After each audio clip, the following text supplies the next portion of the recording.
This is the Tech Currents Podcast, real talk about technology and stories from working in the tech world. All opinions expressed on this show are solely those of the host and guests. And now, here is your host, Sam Cavalier.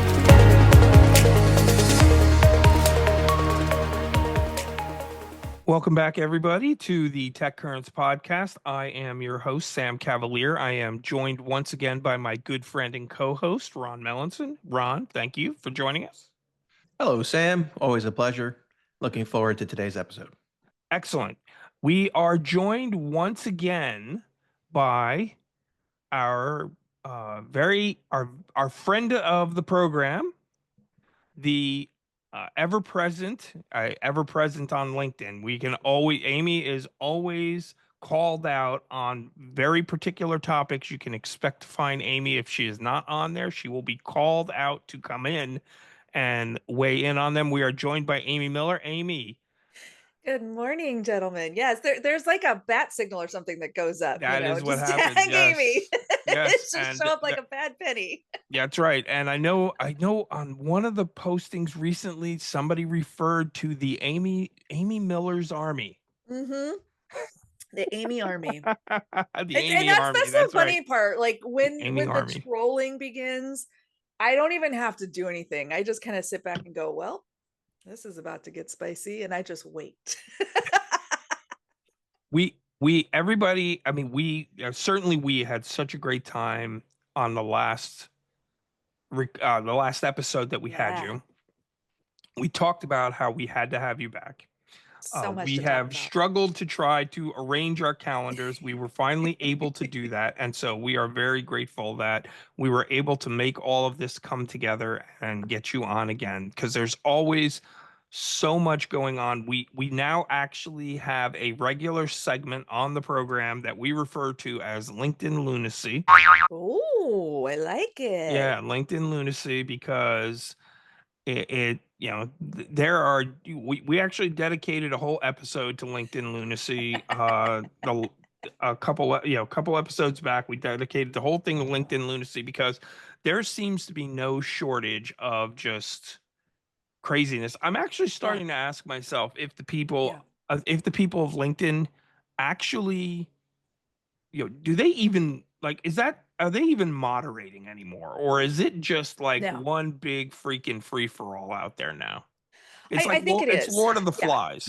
It is. It's very much Lord of the Flies. I've actually been watching Yellow Jackets. If anybody is watching that show, I forget if it's HBO or Showtime, one of those. But I've been watching Yellow Jackets, and it actually occurred to me this weekend watching the latest episode, like, oh my gosh, this is like Lord of the Flies, but with girls.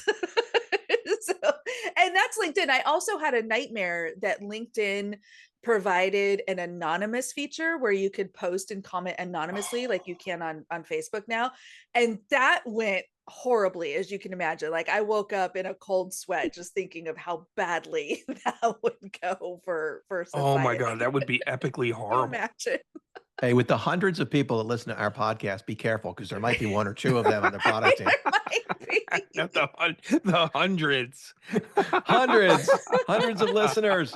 Somebody's there scrolling that down, saying, "Okay, we need a thumbs down button, and we also need to be able to post anonymously." Bob, get this on the whiteboard, quick. It's 2 sprints. So it's important to point out, though, that the last time Amy was on, we only had like 3 listeners, because it was like your wife, my wife, and then, Amy's dog, Zoe. She's a loyal girl. That's so Zoe is awesome, by the way. Thank you by the way, just for the record, LinkedIn is a professional network. You really shouldn't be posting pet photos. Oh. Somebody said something about it needing to be like, people want it to be more like work. I'm like, joke's on you. I work in a dog-friendly office. That's right. There is actually a group called LinkedIn Dogs. Yeah, Dogs of LinkedIn. Dogs of LinkedIn. Yes. Yeah, there it is. There it is. Yeah. My favorite place. I know. I'm actually I follow that. So we're going to kind of dive into, as I said, more of the LinkedIn lunacy, if you will, because there are certain things that I think are worth diving into a little bit more. Some things I think we can pretty much retire, as we talked about prior to the program. The open to work banner, I have now taken to the opinion that anybody who brings that up is literally just looking for visibility. They do it agree. on purpose to be contrary, Yeah. to spin people up. Yeah. And um no shortage of that going on. And But I feel like they must be following the no bad press playbook, because it just looks silly. And even if let me just suspend logic for a moment and let me say I agree the banner's not a great look. I don't agree with that at all in any way, shape, or form. But let's just pretend that I do. right. Knowing that it has been beaten to death for so long, not to mention the fact that the banner didn't even exist until 2020. It was actually developed as a COVID response because of this massive like downturn in the market. And people are talking about it like it's something that's been around for 20 years and been like thoroughly tested. And like it's literally been around for 5 minutes in the grand scheme of things when you have more than 5 minutes of experience in this field. And so knowing that it's relatively new by comparison, knowing that it's been discussed and debated to death in those 5 years, knowing that like most people generally are either ambivalent or supportive, to show that you're like so anti for all of these really ridiculous privileged bias reasons, how do you think that makes you look? That's the part that just mystifies me. Like these people have to know that they're showing up in a bozo costume and they're still doing it. yeah, I don't know. I like I said, it never. The I don't only understand the thing I logic can behind think it. of is they're doing it for, Mhm. as you said, no, any press is good press kind of thing. Because It's gotta be. I can't, I can't fathom a reason why that's okay. But I'm stymied. at this point, It boggles my mind. And we see, I know, Amy, you've been doing this more years than me, just because you've been more engaged on LinkedIn than me. But the last year and a half, it just feels like it's the same. Every day I logged in, Yeah. and should your resume be 2 pages? Should it be a PDF? Should it be a Word doc? Should it be text file? Should it be a latex code? Okay, then we got another whole thing going on that says, if you give me a cover letter, I'm not going to read it, so I don't want cover letters. Oh God. Then you're going to have somebody else that says, if you show up 15 minutes early to an interview, I'm not going to hire you. And then we had another I saw lunatic that was that going one. on, I saw on that and one. on. And oh goodness, it wasn't. Oh, the other one was, if you give me a cover letter, I won't interview you. Yeah. There was a third one or fourth one where they were talking about, heaven forbid your CV spill onto a third page, or else, the skies will darken and thou shalt be Right. struck by lightning. Right. You Um, will be smitten. it's boggles my mind. And the other thing that I found crazy recently, and maybe we should talk a little bit about this, and you were a victim, Amy, was the Yeah. fake profiles. Oh my Ooh. gosh. And not only fake profiles, and in your instance, we could talk specifically about them stealing your persona, but even the fake profiles. I just was involved in a conversation, and someone sent me, "Oh, it looks like you're looking for a role. Send me your information." And I looked it up. Their connections was a HTTP hyperlink Yeah. to some Yes. bogus website, right? Yep. So, but it said Right. that they had like 200,000 connections Yep. and more. Right. And then they had like 2 followers, and everything else beneath it was all bogus. And Yeah. it was frightening to see, because the more desperate job seeker, Yeah. or the less studious observer, could potentially fall for All the time. that sort of a farming experience. We hear about it more and more out there. Right. And the interesting piece is, we've seen, and this is the other corollary to that, is these fake profiles pop up and people reach out and contact them. They're immediately come back with, "Hey, we loved your information. You're a great fit, but I know this person, Jamie over here on Fiverr, and this Yeah, on person can Fiverr. really up level Yeah. your resume and your CV Right. for the next time. So, by the way, Mhm. here's their information." Yeah. So everything's an upsell. and everything is, not everything, but most things have become totally bogus. And your Yep. your account was effectively your persona was hijacked. It was. Do you want to Yeah. talk a little bit about that? There were apparently several. So I came across one because two people actually contacted me about it. One person said, "Hey, are you trying to join my group?" And I was like, "I don't think so. I thought I was already in your group." So I went and looked. I'm like, "Yeah, I joined your group in like 2021 when groups were kind of still a thing." But apparently, this person was trying to join this job seeker group on LinkedIn. And then one of my girlfriends texted me.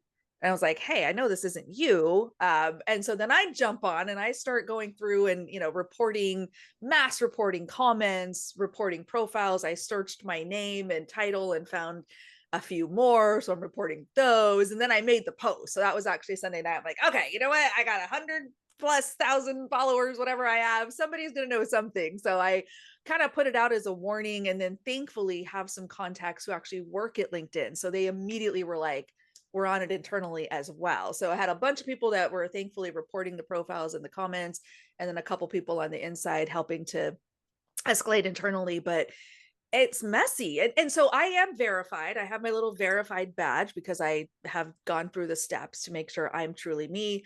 I'm a top voice. I had the purple banner on. No one else did. Like, so there are tells, to Ron's point, there are tells when you're looking at a profile to determine, is this person valid? But a lot of people don't look for those tells. They're not savvy right. or thinking about it. And so that was the really scary thing. So that's why I tried to kind of point out, like, look, I'm verified. I have this tell, this profile doesn't. And I don't know. It was really frustrating. Apparently there were a lot more than even what I'd found, but the internal team found them and took them down, apparently. Okay, so they are out there and paying attention. Oh, yeah. So that's good to know. Well, okay. Since it was highlighted, I mean, would they have if I didn't have people nudging? I don't know, to be honest. Okay. That's actually good to know. I think the key thing is report. Like, we don't want to go on like a reporting spree and report everything and anything that looks a little weird. But if you're very confident, like, this does not seem right, I know that person and this person is not the person I know, report. Okay. That's awesome. That's good to know. I mean, because that's what we got to do. I know after I saw your posting, I actually went out and reported that profile. I had to dig for it. I had to Yeah. dig for it. Same. I had to look pretty damn hard. Yeah. But I did find Amy it. Miller is not the most uncommon name, as it turns out. I know. And- Yes, no. For the record, there's over 100 pages. Yeah, About 8 to 10 no per joke. page. I Like, just went that down was that the road. part that I was astounded by, right? I was like, wait a minute. I thought I had to double check, make sure I wasn't looking for John Smith. Because, like, I was like, holy cow, there's a lot of Amy Millers out there. I'm telling you. I don't want the innocent Amy Millers in HR in some, factory in Wisconsin getting flagged. That wouldn't be nice, but No. Definitely don't want that.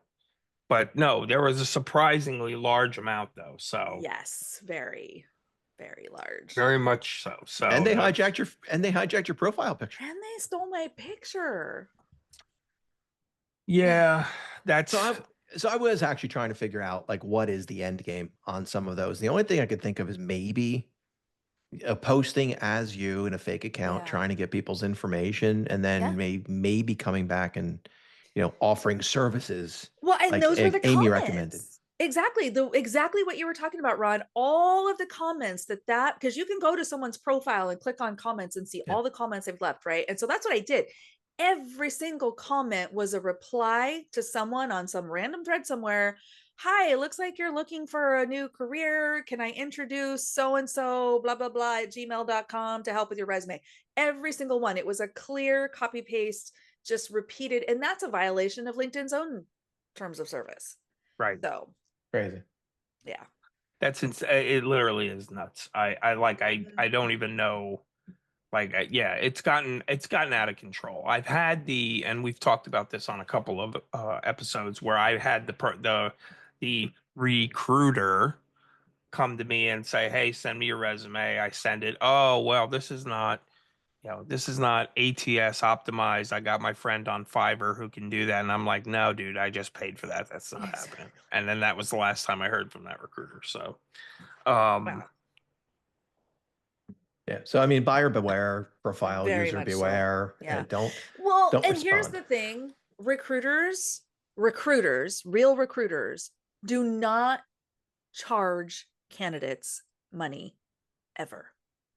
That Right. is a number one flag. No recruiter, because recruiters by definition are paid by an organization to deliver talent. I don't care if it's internal, external, RPO, I don't care. Recruiters are paid by companies. If a recruiter is charging a candidate or a job seeker, I don't care what that's not recruiting. You are no longer a recruiter.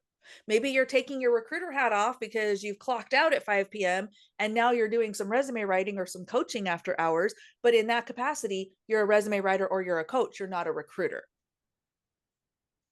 We're going to visit that in a minute, because that actually dovetails very nicely into a discussion about the um, qualifications of some of these Yes. so-called coaches that are out there. The the topic that I wanted to kind of touch on, and it actually is directly references something Ron had mentioned earlier in the pre-recording discussion, and that was you were part of a panel Yeah. recently, live streamed, and we do aspire to do the live streaming. I am actively working on making that a reality for us. Nice. So stay tuned. We will start doing that for folks at some point. But I digress. Specifically, the topic that you were a panel on was related to not just ATS discussion, but it was AI. There was AI, and I think realistically there are more and more companies, and I don't want to say, well, there are companies that are offering AI as part of their ATS For sure. capabilities, which only makes sense. At that point, it's, we spent a lot of time talking with my friend T Morris about how these AI and LLMs are being trained on all kinds of things, using all kinds of materials, including, some of those larger players who are doing things that would otherwise be verboten and they know better. But okay, notwithstanding that, the fact is more of these ATS companies that offer these HR systems, if you will, the greenhouses, the work days of the world and stuff are it's only a next logical step for them to start integrating AI. But we're also seeing things that I've seen commented on where companies are using things like ChatGPT and they're running scripts to score resumes. So people's resumes are being uploaded into ChatGPT. We've seen it. Now, whether or not it's a good idea or not, that's kind of what we're going to start talking about. Is it something that, now we're talking about, if you're taking people's resumes and that were given to you as a recruiter and uploading them into ChatGPT, are you putting yourself and your company you're representing at risk because of the PII that you are now feeding into a public AI? So I guess really I guess the question, if somebody was like, okay, if you were going to ask me, okay, Sam, that's a lot of stuff, what's the actual question?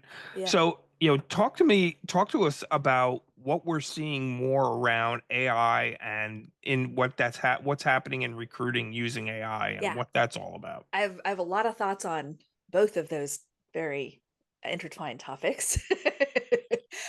So starting with the availability of the tools. So a few years back, we had bought a really cute little Jetta. My kids were all grown now and have their own cars. So we didn't need the big, 7-seater SUV anymore. So we bought this sporty little Jetta. And I was reading up on it, and I saw this cool feature. I'm like, yes, this is awesome. I ran out to the car, and I'm sitting in the car for a while. And my husband's like, what are you doing? I'm like, I'm trying to figure out this parking assist thing. And he's like, we don't have that. I'm like, no, it's right here. See, it says right here on the internet, the features. And he's like, Ames, we don't have that. I'm like, no, I read about it. It's right here. What do you mean? If it's on the See where I'm internet, it going with must be this? true. A feature can exist and not be purchased. A feature could even be purchased, like that god awful, you know how it turns the car off at stoplights? Yes, And you have right, to hit right. the button to make it stop doing that.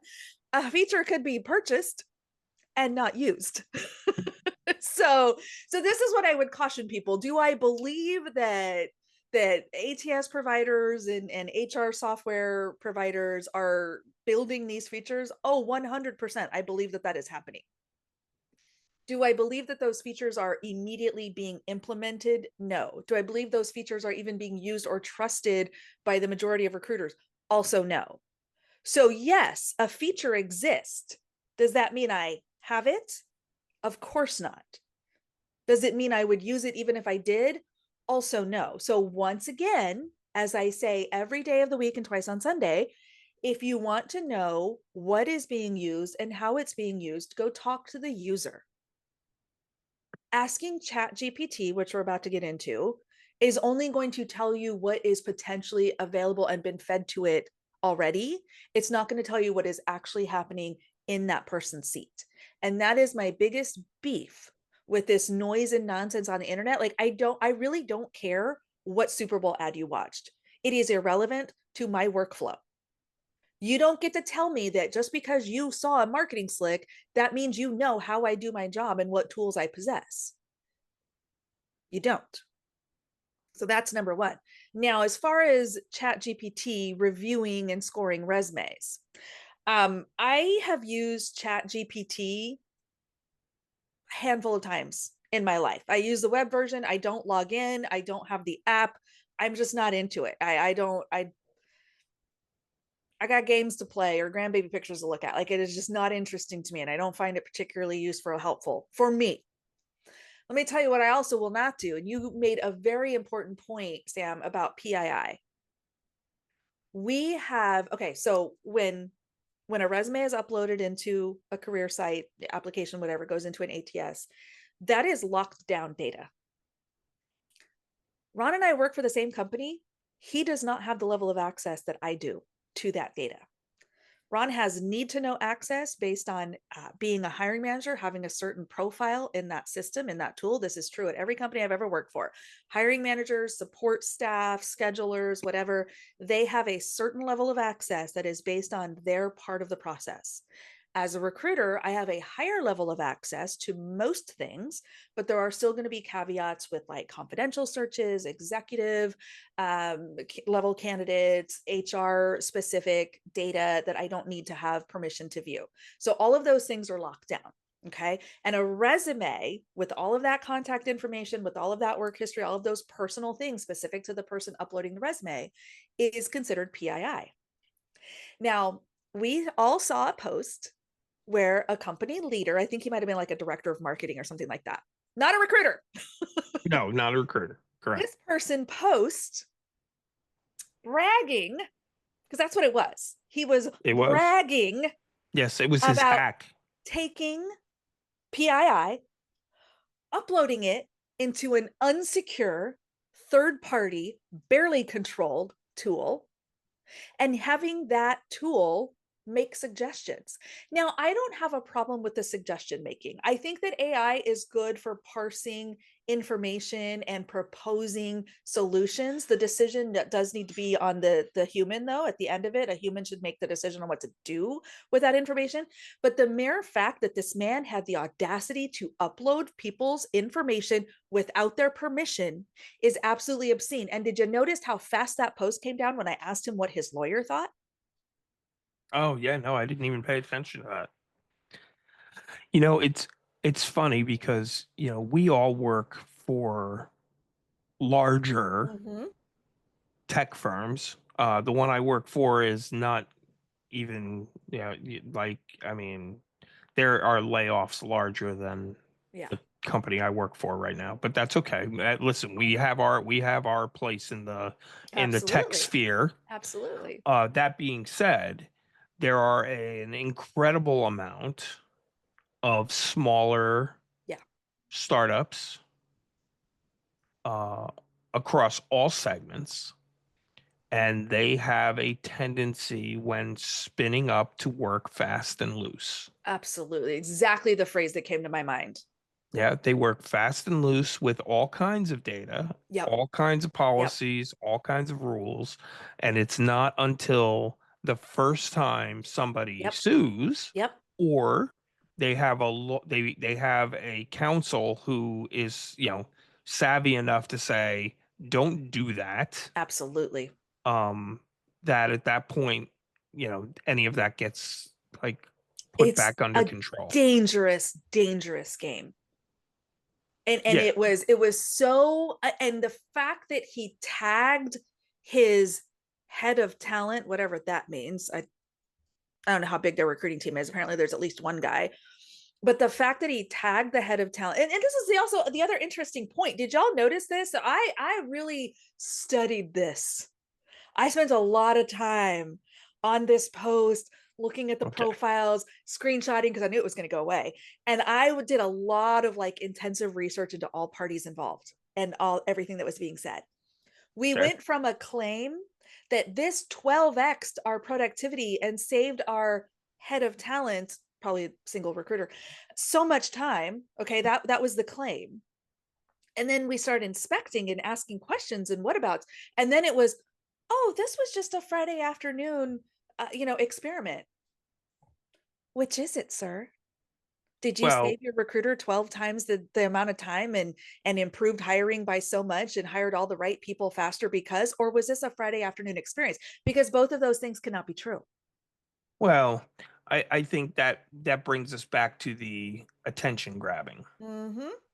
right? There are folks who, there are folks who are there's a lot of attention grabbing Yeah, going on for because sure. it has become it has become an occupation, Yeah. right? The fact It's that the influencer economy the is fact what that we've built. the fact that influencer was ever even an occupation is something that still makes me kind of crazy, right? And Yeah. somebody could turn around and they could absolutely make the accusation, well, Sam, by doing the podcast and then advertising it, aren't you attempting to be an influencer? And the answer is um, no. I would make the argument that we've been doing what we do for the sake of helping out job seekers Absolutely. because the market is so bad, and Absolutely. but I mean, it's a fair comparison, and so I'm happy to I'm happy to field that question if it comes up. But to that end, I think there's a lot of that's happening. For um sure. and realistically, the this kind of slides into kind of the next topic that I see happening here, right? And this notion of scoring algorithms, Mm-hmm. and I don't see it so much from recruiters or talent acquisition, people in Yeah, the because we talent hate it. acquisition business. I don't see it so Right. much in that as much as I see it from candidates. Yeah. And in this case, it's candidates who are looking for someone or something to blame 100%. Human nature. for where the current situation that they find themselves in. And I appreciate that, right? I Yeah. do But appreciate that. I And will I will tell you though, and it's interesting because I saw this on a few folks. These scoring companies, these scoring tools that exist on the internet. The very first time you go there, they give it to you for free. And they say, Amy, your CV rates a 60. Mm-hmm. Now, if you want, for a mere $99 a month subscription, we can help you make that better. Okay. And what do? You plop down your credit card. You say, because I've got to get past, the ATS bot, right? To get my Yeah. score up. And then you run a near identical resume through the system and suddenly you're an 85. It's like, wait, Yeah. did my resume suddenly get better? Or is it because I'm paying you a subscription, you gave me a better Exactly. number to make me feel good? So yeah, there's a bit of that going on, and there's also a tremendous amount of gamesmanship Mm-hmm. playing on the heartstrings of the under or unemployed. And that sets me off into a fiery burning rage. And so to your point about influencing, Sam, I know a lot of people look at me, I have a large following, I've got a YouTube channel, I'm kind of doing all those influencer things. I did my taxes on Sunday yesterday. I did my taxes yesterday, and my income from all of this influencing, which I donate to an animal shelter. Any guesses how much money I made from YouTube last year in 2024? How much money do you think I made from YouTube? I don't know. I'm waiting for my kickback because I always watch your videos, so those at least count as clicks and views. I was going to go with probably if it's anything, and I know you have such a orders of magnitude larger following than we do, but I would just say that if it's anything like what we're talking about with us, it's probably in the neighborhood of $50 to $100. So $872. okay. I'm currently running in the negative for this, and so I'm like, well, I haven't even subtracted my expenses. Yeah, that's actually, right, that right, is right, my right. gross ad revenue. Right, and right, then right. You figure, I have Canva Pro, I have a website that I pay for hosting and domain and all the things. So I'm definitely in the negative. Like, doesn't help my taxes, unfortunately. But, No, I'm actually glad you so mentioned that because yeah, we like were it's a actually doing lot. inventory on that stuff, and I actually have to make sure I add that stuff on there. I forgot all about the custom, It's the vanity domain exactly. It's a and lot. And that's email why addresses. I did my, and I have like Google workspace, for my site and everything. But when you really break down, and that's why my site looks so kind of rudimentary, because I did it myself. I don't Yes, have the money right, to invest in someone building me a splashy site, because that's not why it's there. right. It's there to provide resources for job seekers, because I absolutely hate watching people get taken advantage of. It's the INFJ in me. I will freak out. you know and so that's why I do it. So but unfortunately we have created this like influencer economy where people are investing in the splashy website and the fancy graphics and the cartoons and the pictures and the chat GPTs and all the things, and they are turning it into a moneymaker. Right. I don't want to make money. I want to Right. make Well, other people successful. That's the I don't want difference. to fault anybody for trying to make a living because everybody needs to make a living. You got to be able to put Yeah, food on the table. Where things go sideways is when you are taking advantage, when you're targeting people who are in a bad way. exactly. And That's literally, my beef. you're talking about the difference between somebody who is, maybe on unemployment, which incidentally, for Yeah. anybody who has never been on unemployment, Mm-hmm. not a lot of money. And Exactly. if you've been laid off and your severance got, and if you got severance, you were lucky because now we've taken to a Exactly. whole new set of things, which is oh, well, last week I gave you an outstanding review, but this week you are a poor performer, so you're fired. Um, Now unemployment, that is a fraction of whatever it was you were making 100%. and is barely going to get you by. So our my beef is with people who target people who are literally taking that you're Yeah. making somebody make a decision about whether or not to spend you know Yep. $200-300 on groceries or $200-300 on some service that is being offered by somebody who actually worked in the industry for 1 or 2 years, and somehow they've declared themselves experts or wizards, if you will. Ron, I'm going to take to throwback to our previous episode where we talked about people using titles that are like real. Um, things like that, and those are the things I have issues with, and I get it because ultimately what this all becomes about, and the whole reason some of these conversations continue to happen, is because job seekers, when they're running into problems, they need to have somebody or something to blame. Yeah. They feel like they need to have something or somebody to blame. And for those people who are in that position, I'm going to make sure in the notes for this episode I include a link to a video on YouTube. If folks have never seen this before, I it I was introduced to it by something during my volunteering with the nonprofit that I volunteer for.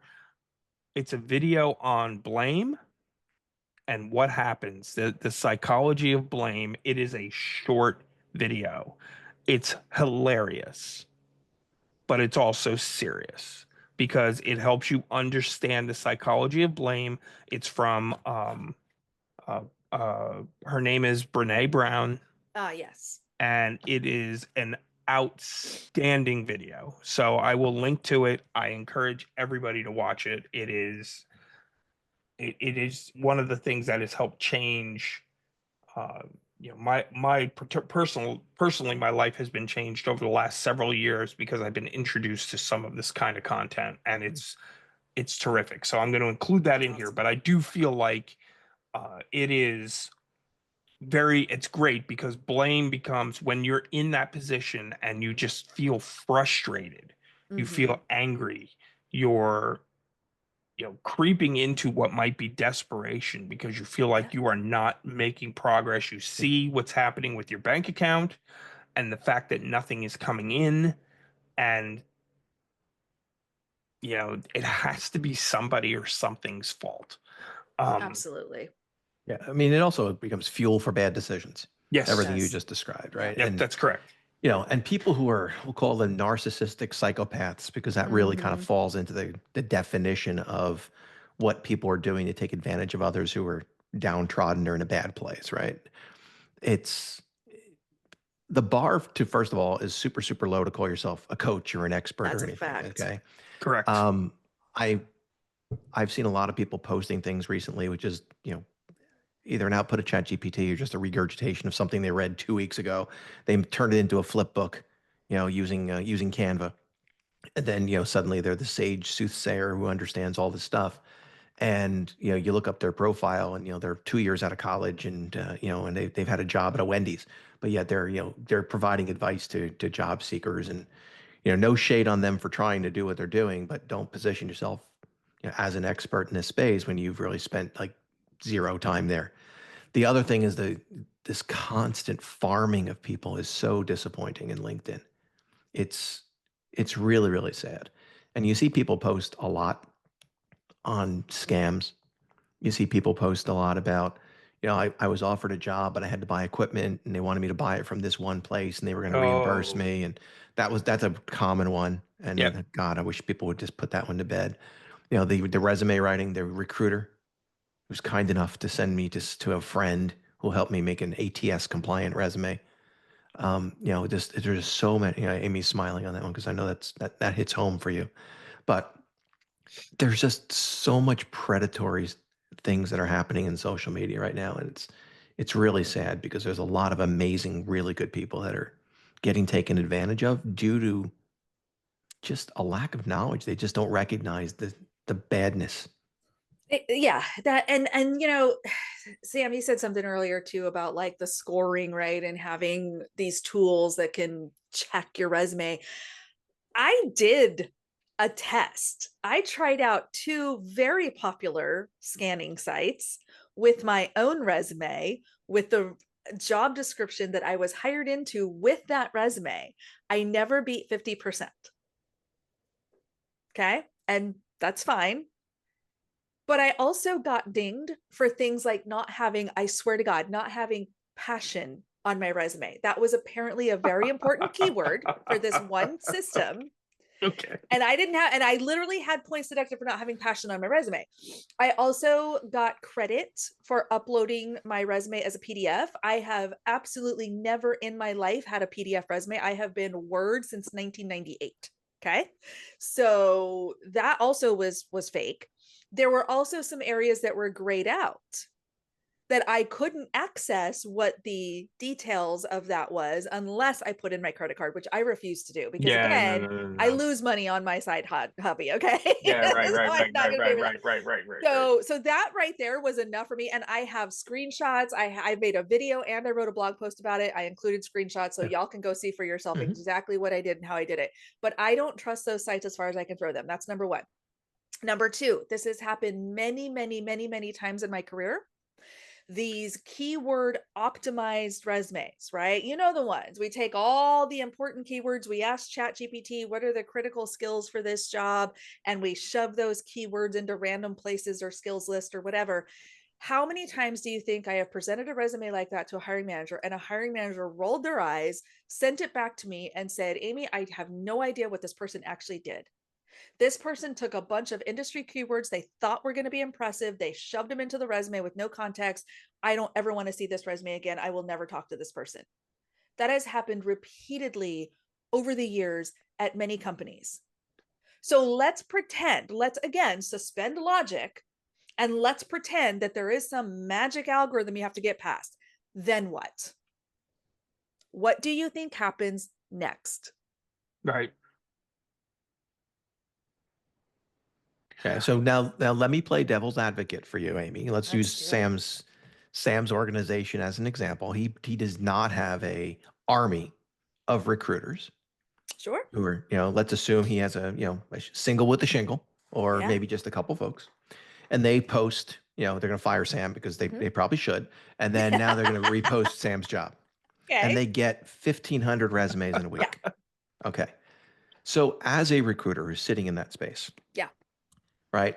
I think you and I talked a little bit about opportunities to make things a little bit easier for recruiters. The recruiter has to slog through 1,500 resumes that were for this particular position. And I think the industry average is 80 to 85% of the people that apply for roles today have absolutely no business in so doing. Sure.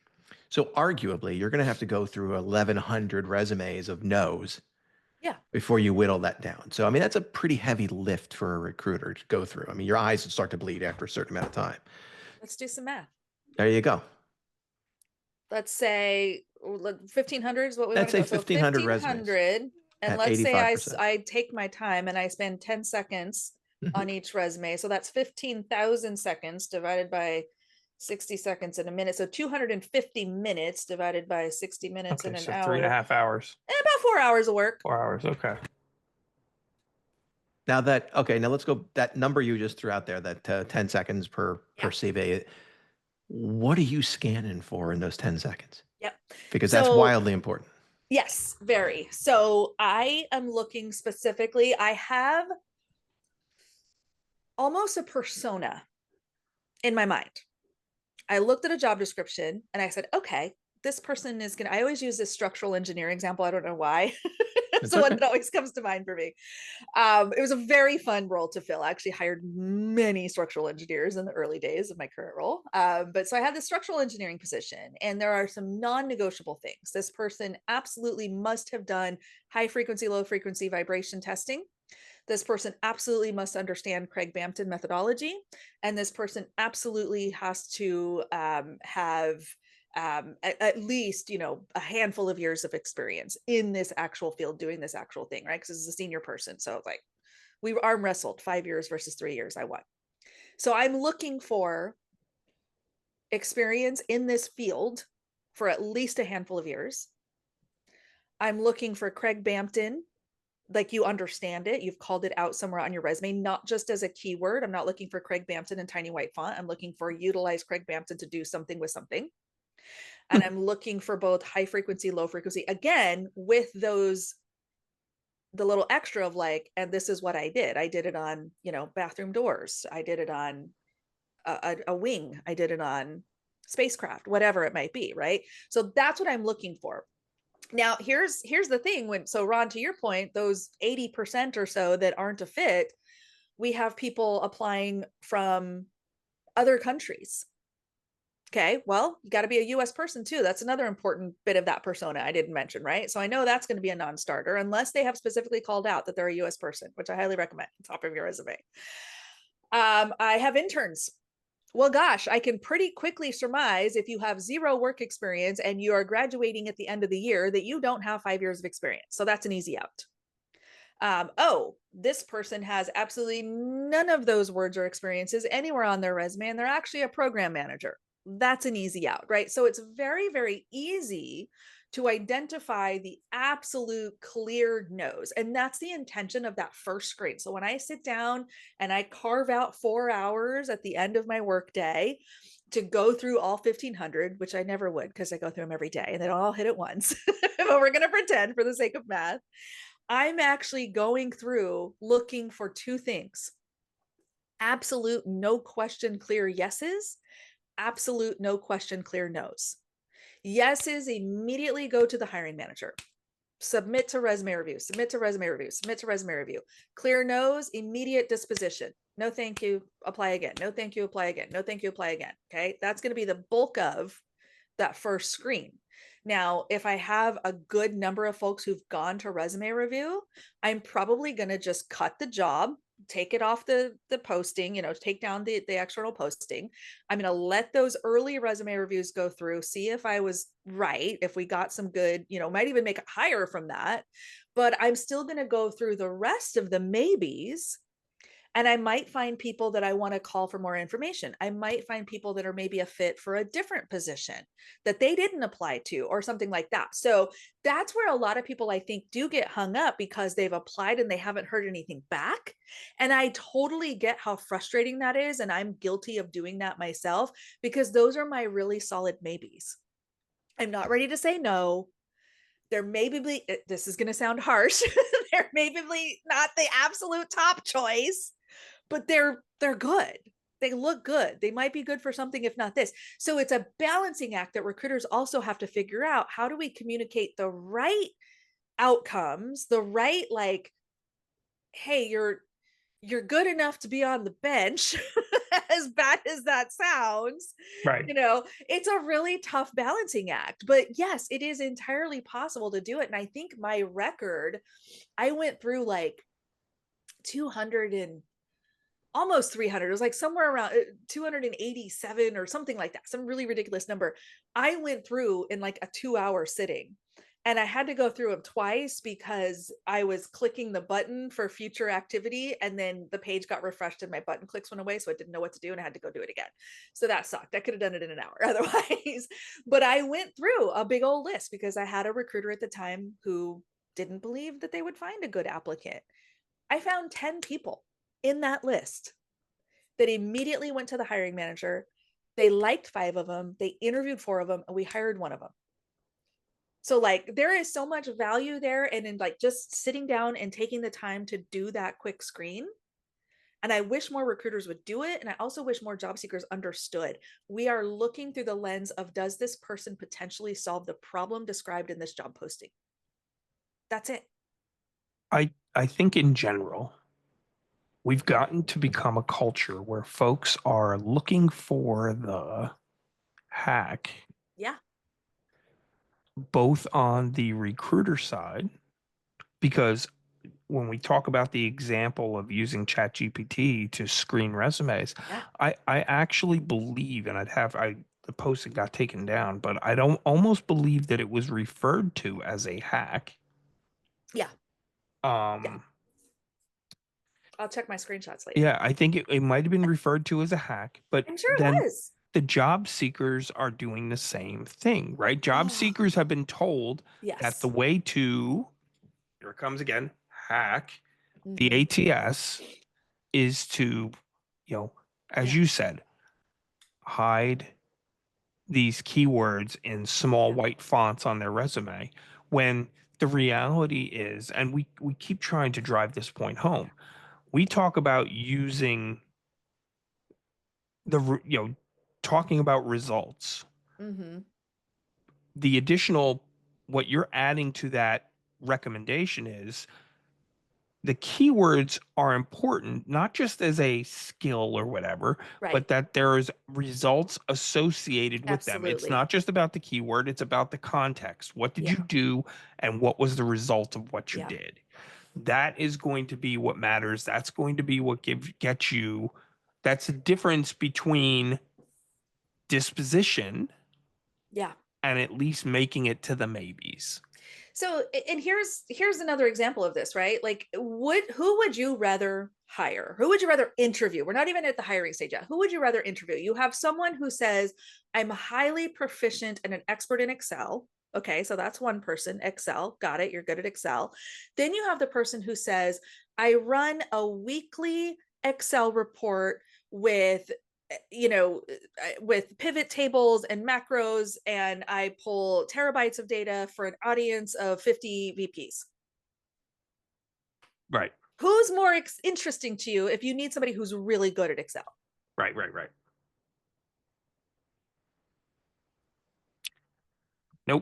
That's absolutely true. And it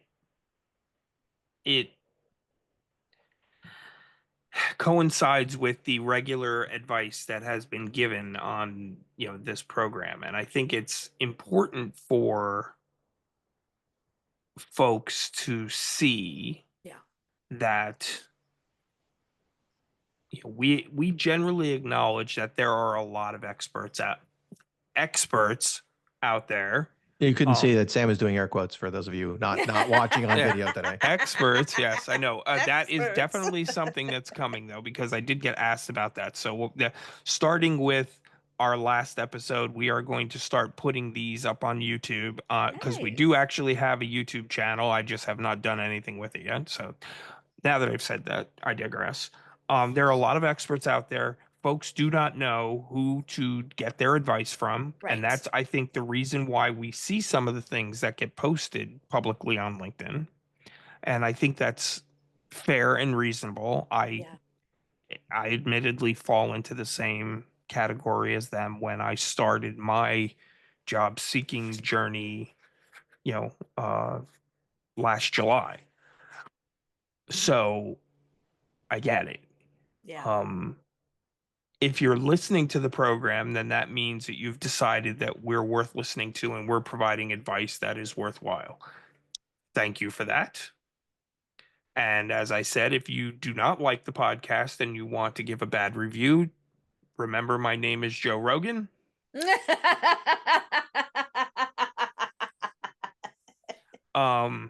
But the reality is make sure you're telling your friends, because at the end of the day, there's a lot of people out there Yeah. that are looking for jobs and they are taking advice from people who are not helping them. They're not helping themselves by taking some of this advice. You just have to follow the money.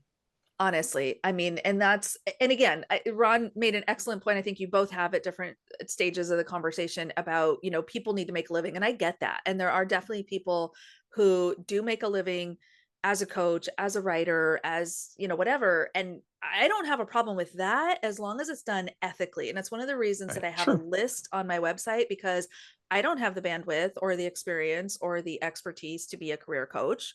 I could probably figure it out. I'd probably be better at it than half of these yahoos out here, but it's not my personal area of expertise. I speak from the seat of an active recruiter who's hiring people every day.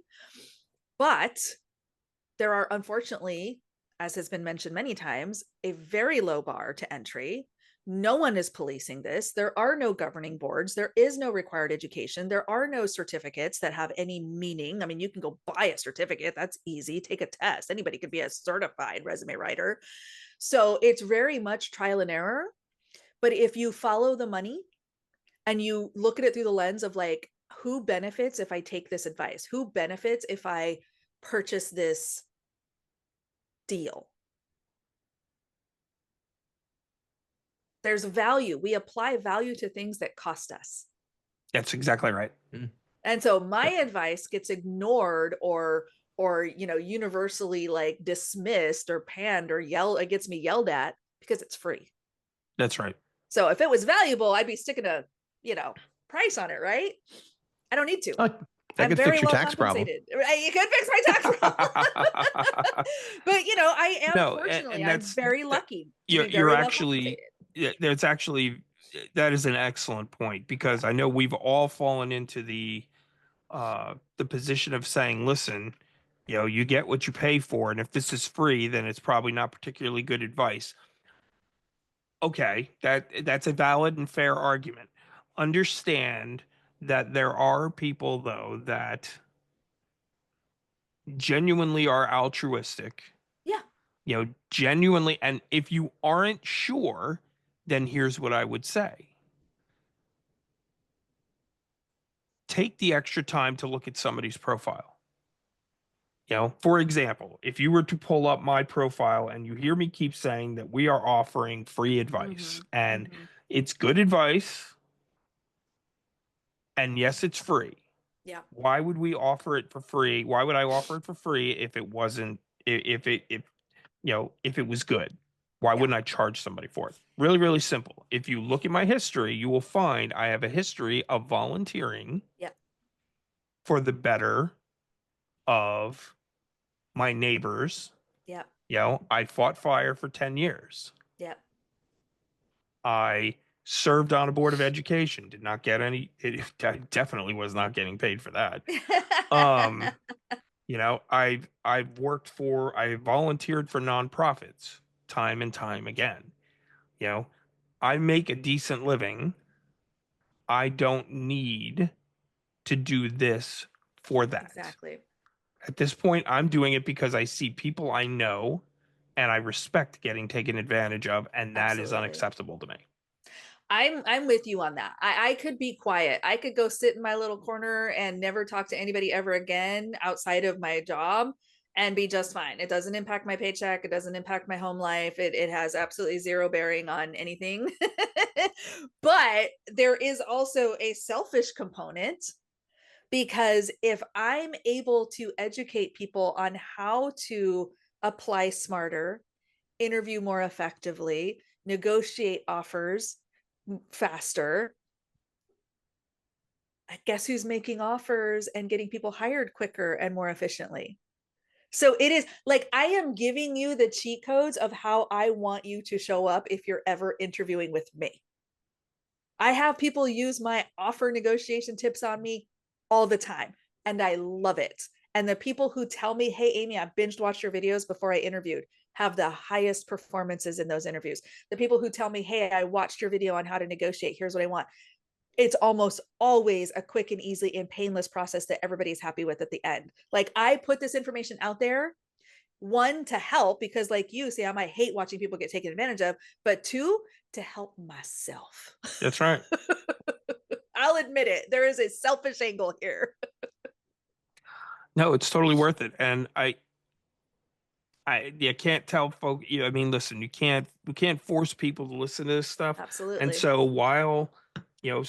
while we continue to look at what's happening on LinkedIn and see the same things happening over and over again, we will continue to, we need to just templatize it somehow. I need to have a set of canned templates in one of my There you go. notebooks for how to respond to this, that, and the other. So that's what I need to do. But I love it. Please Yeah. share once you build that. I think we could all use it. I know, that's right.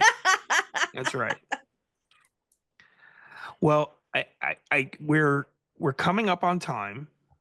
So I want to say thank you again. You were very generous with your time for joining us. We really, really appreciate you coming out.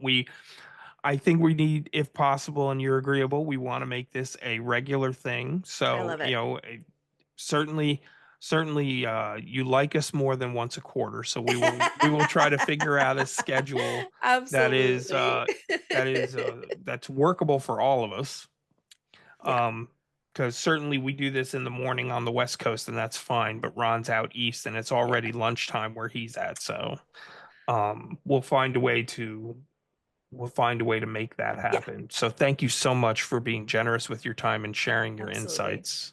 Thank you for having me. You are all doing good work, important work, and I appreciate you letting me tag along. So we talk. You're an absolute pleasure. Yes, And, absolutely, absolutely. I chase you on Slack all the time, just for the interaction. Gotta get better at cleaning that up. But no, it's all good. Look, at the end of the day, you are super busy with Kuiper, and I'm there's a lot wildly happening. impressed with what you've been able to Thank you. accomplish with that. I'm looking forward to Kuiper as an opportunity from a satellite comms perspective to Cannot compete with wait. Starlink, and I think it's really going to be a feather in your cap for the people you've hired and brought into this company to do this work and to get that first launch. I know it was pushed back due to weather. Yeah. But I know we're, from a date time perspective, this is happening in mid-April, so of 2025. So we're expecting continued amazing things coming from your group. So thank you for doing that, and we understand how busy you are, and carving out time for us is awesome. Yes. It is. Hey, I do want you to noodle on something between Yes. now and the next time we talk. Okay. So we talked about how not to use AI in the Oh, recruiting. yes. Yes. But yes, I would yes. love to have a conversation next time, and I'm not Yeah. writing this down, Sam. I Write would it down, love to have Sam. a conversation next time I am on where actually. you envision AI that would be Yes. helpful to you from a I love it. streamlining the recruiting Yep. side of the business. Oh, that's a whole episode. Yes. Exactly. So I would I love it. love I your have thoughts on ideas. that next time. Would be Okay, I fantastic. did capture that, so Yeah, I'm Perfect. totally doing that. Next on Next time on Yeah, next time when we get back when together to use again. AI as opposed to when not to use exactly, because it's not going away. I think we all know that it's going to exist in some form or fashion. I think the genie's already out of the bottle, so now we Right. just have to harness it and use it in the right ways that do not harm. It's which rule is it? First, second, or third? No harm, AI. right? Do no harm. Do no harm. Yeah. Yeah. Father of science fiction himself told us this how many years ago? So Amazing. So much happening so quickly. yeah, good stuff, gentlemen. Appreciate you having me. Oh, so glad to have you. It really so great. Hey, you're setting the bar. So like other people we bring on. I have Future to s- guests are gonna have a I- hard you know, time. I'm telling you, you haven't seen the one we did last week with T, author, Ghost Chaser. He was just an Okay. amazing interview. But Fun. we still like our Kuiper, our Kuiper That's right. recruiter. That's right. Thank you all again for listening. We will be back very, very soon with the next episode. So for Amy Miller, who our wonderful guest, my very good friend and co-host Ron Mellinson, I am Sam Cavalier. Thank you all for listening, and please take care of one another. It is the only way we will get through everything that is going on. So thank you, and we'll catch you soon.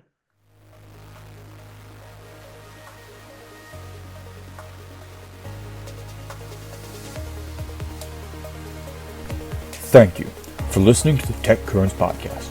The Tech Currents Podcast is hosted by Sam Cavalier. All content and views expressed as part of the Tech Currents Podcast are solely those of the hosts and guests, and do not necessarily reflect the opinions of the podcast platform, any employment organizations, or any affiliated entities. This podcast is informational purposes and should not be considered for professional, legal, or financial advice. Please consult with your qualified, licensed experts for your specific needs. This is Daniel Iverson. Thank you for listening.